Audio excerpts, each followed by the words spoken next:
এই যে কর্মসূচিগুলো সফল করার চেষ্টা করতেছি, বাকিদের সংগঠিত করার চেষ্টা করতেছি বন্ধুগণ, কিন্তু আমাদের সামগ্রিক যে শিক্ষার্থীরা, সেই শিক্ষার্থীদের কাছ পর্যন্ত কিন্তু এই বার্তা পৌঁছাচ্ছে না বা শিক্ষার্থীরা সাড়া দিচ্ছে না।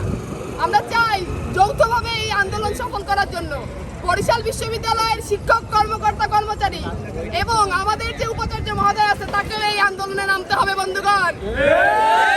এই আন্দোলন আপনার আমার একার আন্দোলন নয়, এই আন্দোলন কোনো ধান্দাবাজির আন্দোলন নয়, এই আন্দোলন কোনো টাকার আন্দোলন নয়, এই আন্দোলন কোনো স্বার্থের আন্দোলন নয় বন্ধুগণ। এই আন্দোলন আপনার আমার ন্যায্য দাবির আন্দোলন। আপনারা দেখেছেন যে ঢাকা বিশ্ববিদ্যালয়, জগন্নাথ বিশ্ববিদ্যালয়, কুমিল্লা বিশ্ববিদ্যালয় সহ অন্যান্য বিশ্ববিদ্যালয়ে কি পরিমাণ বাজেট দেওয়া হচ্ছে। সেই হিসাবে আমাদের বরিশাল বিশ্ববিদ্যালয়কে ফেলে রাখা হয়েছে এক কোণায়। আমাদের বরিশাল বিশ্ববিদ্যালয় যেখানে শিক্ষার একটি মানদণ্ড, যেখানে শিক্ষার্থীরা আসে, মেধাবীরা আসে, যেখান দ্বারা দেশ এবং এই বিশ্বে ভালো কিছু পেতে পারে, সেই হিসাবে আমাদেরকে কোনো সুযোগ সুবিধা দেওয়া হচ্ছে না। বাংলাদেশের প্রত্যন্ত অঞ্চলে যেখানে সেখানে ব্যাগের ছাতার মতো বিশ্ববিদ্যালয়গুলো গড়ে তোলা হচ্ছে, কিন্তু যে বিশ্ববিদ্যালয়গুলো আছে সেই বিশ্ববিদ্যালয়ের কোনো পর্যাপ্ত সুযোগ সুবিধা দেওয়া হচ্ছে না। আমাদের এখানে নেই গবেষণা ক্ষেত্র, নেই কোনো রিসার্চ, নেই কোনো ক্লাসরুম, নেই পর্যাপ্ত ব্যবস্থা।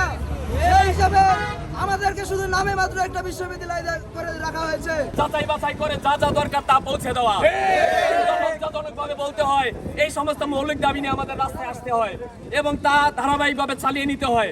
আপনারা কি মনে করেছেন যৌক্তিক দাবিতে ববিয়ানরা কখনো পিছিয়ে যায়? ববির ইতিহাস আপনারা যাচাই করে দেখবেন। যৌক্তিক কোন দাবি নিয়ে ববিরা রাজপথে এসেছে এবং সেই দাবি আদায় না করে ফেরত গেছে, এই ইতিহাস ববির সাথে নেই। বসুন্ধরা টিস্যু, অশুদ্ধতার বিরুদ্ধে এক বিন্দুও ছাড় নয়। বিশ্ববিদ্যালয়ের ইতিহাস সংগ্রামের ইতিহাস, বরিশাল বিশ্ববিদ্যালয়ের ইতিহাস আন্দোলনের ইতিহাস, কিন্তু আমরা শান্তিপ্রিয়।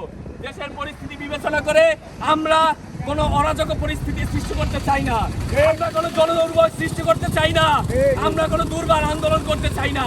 আমরা আমাদের ক্লাসরুমে ফেরত যেতে চাই, আমরা লাইব্রেরিতে ফেরত যেতে চাই, আমরা ল্যাব রুমে ফেরত যেতে চাই।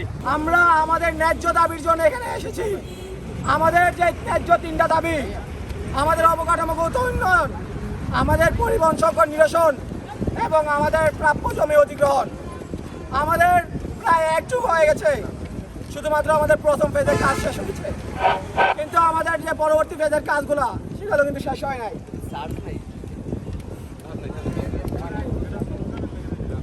আমাদের পরবর্তী ফেজের কাজগুলো শেষ হয় নাই।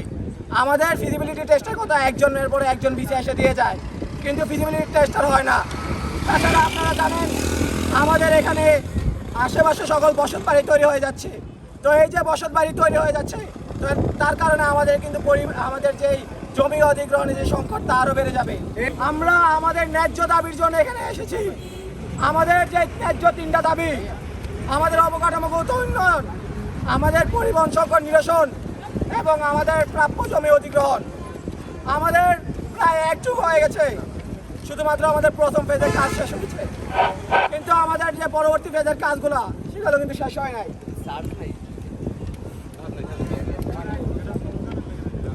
আমাদের পরবর্তী ফেজের কাজগুলো শেষ হয় নাই।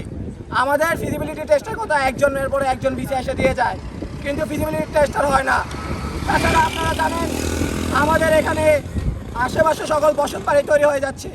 তো এই যে বসত বাড়ি তৈরি হয়ে যাচ্ছে, তো তার কারণে আমাদের কিন্তু আমাদের যেই জমি অধিগ্রহণের যে সংকট তা আরও বেড়ে যাবে।